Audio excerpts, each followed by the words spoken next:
Tonight I can report to the world that the strikes were a spectacular military success.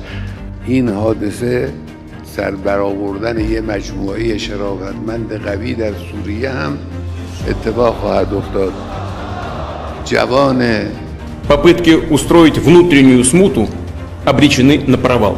也绝不允许任何外来势力 Israel sedang tersudut. Dan ini bisa jadi momen paling berbahaya dalam sejarah modern. Setiap hari, selama perang, sistem pertahanan rudalnya membakar 200 juta dolar. Tapi uang bukan satu-satunya yang terbakar. Stok pencegat balistik, senjata vital untuk bertahan dari hujan rudal Iran, hampir habis. Di tengah kepanikan itu, satu langkah ekstrim pun diambil. Seret Amerika Serikat masuk ke medan perang. Washington pun merespon. Fasilitas nuklir Iran diserang. Tapi pertanyaannya sekarang, apakah ini sekadar eskalasi regional? Atau justru awal dari sesuatu yang jauh lebih besar? Kenapa penting membahas ini?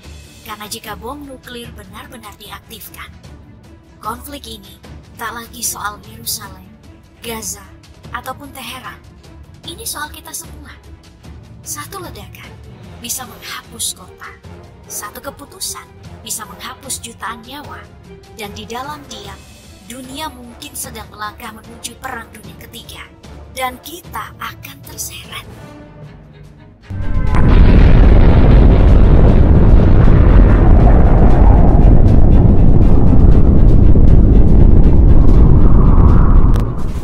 Tapi serangan ini tidak datang tiba-tiba. Semua dimulai dari satu ultimatum keras dari Washington dan satu penolakan tegas dari Teheran. Sisanya adalah jalan menuju konfrontasi terbuka. Ancaman itu datang langsung dari Presiden Donald Trump dengan nada yang tak bisa ditawar, menyerukan agar Iran menyerah tanpa syarat, sekaligus memperingatkan bahwa kesabaran Amerika sudah mencapai batasnya. Tapi Iran tidak goyah.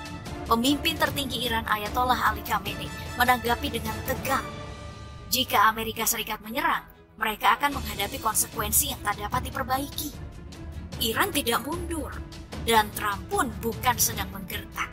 Washington langsung respon dengan kekuatan militer nyata. Sistem pertahanan udara THAAD dikerahkan ke Israel untuk menghadang gelombang rudal dari Iran dan sekutunya. Kapal induk kedua USS Nimitz bergabung dengan armada di Laut Merah. Sekitar 30 jet tempur siluman F-35 ditempatkan dalam posisi siaga di pangkalan Amerika di wilayah Teluk. Selama saling serang Iran dan Israel, lobi politik, tekanan publik, dan kalkulasi militer akhirnya bermuara pada satu keputusan besar. Amerika Serikat masuk ke konflik. Target pertama, program nuklir Iran. 3 situs diserang: Fordow, Isfahan, dan Natanz. Dalam operasi yang disebut Operasi Midnight Hammer, Amerika menerjunkan 125 pesawat dan pesawat pengebom siluman B-2 Spirit terbang di kegelapan, mengangkut 6 bom penghancur bunker GBU-57, menjatuhkannya ke pusat-pusat strategis Iran. Dari bawah laut, kapal selam Amerika Serikat meluncurkan lebih dari 30 rudal Tomahawk yang menghantam fasilitas-fasilitas teknis. Serangan ini bukan sekadar pukulan militer. Ini sinyal terang bahwa Amerika tidak lagi jadi penonton. Dan kini dunia memasuki fase baru, di mana garis antara ancaman dan kehancuran total makin kabur.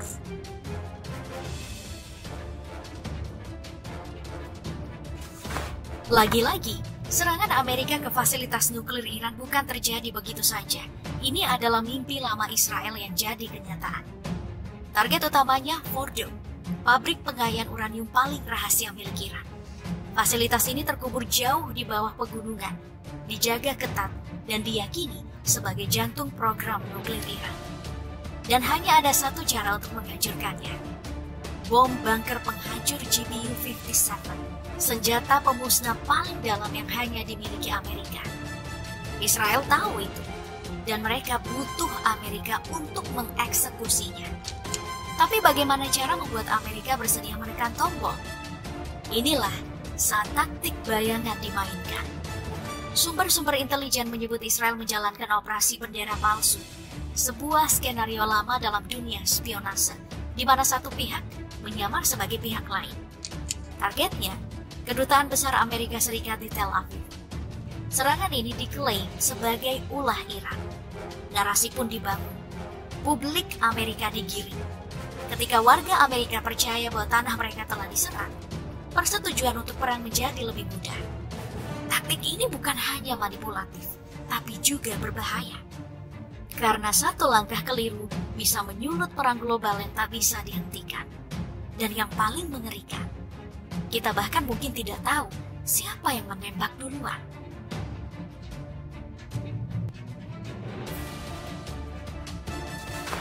Setelah 3 fasilitas nuklir utamanya dihantam, Fordo, Isfahan, dan Natanz, Iran tidak tinggal diam. Iran resmi mendeklarasikan perang. Di medan laut, Iran punya banyak cara membalas. Kapal-kapal perang Amerika Serikat yang berlayar di Teluk bisa jadi target rudal anti kapal atau drone kamikaze. Pangkalan militer Amerika di kawasan Teluk pun berada dalam jangkauan serangan langsung. Dan yang paling strategis, Iran bisa menutup Selat Hormuz, jalur vital ekspor minyak dunia. Jika terjadi, harga energi global akan melonjak dan krisis energi internasional pun tak terelakkan. Di udara, Iran telah membuktikan diri. Militer mereka ini sukses menghancurkan berbagai pesawat tempur dan drone milik Amerika dan Israel, mulai dari MS-900 hingga jet F-35I. Ini menandakan langit Iran bukan zona aman. Dan bagi Amerika, bahaya sebenarnya bisa lebih dekat dari yang dibayangkan. Iran punya rudal balistik jarak jauh, termasuk yang mampu menjangkau kota-kota di Amerika Serikat. Jika satu rudal dilengkapi hulu ledak nuklir, New York bakalan rata dengan tanah. Tapi Iran tidak hanya bertumpu pada kekuatan konvensional. Proksi regionalnya juga bergerak. Saat ini, hanya Houthi yang terbuka menyerang Israel. Tapi mata dunia kini menunggu. Akankah Hizbullah dan Hamas ikut terjun? Di jalur diplomatik, Iran segera meminta dukungan darurat dari Dewan Keamanan PBB untuk mengecam serangan Amerika. Dan yang lebih radikal, Iran mempertimbangkan keluar dari perjanjian non-proliferasi nuklir. Jika ini terjadi, dunia kehilangan akses verifikasi internasional atas program nuklir Iran. Tak ada lagi inspeksi, tak ada batasan pengayaan uranium.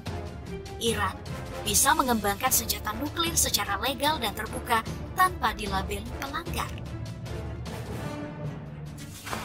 Serangan Amerika ke fasilitas nuklir Iran langsung mengguncang dunia.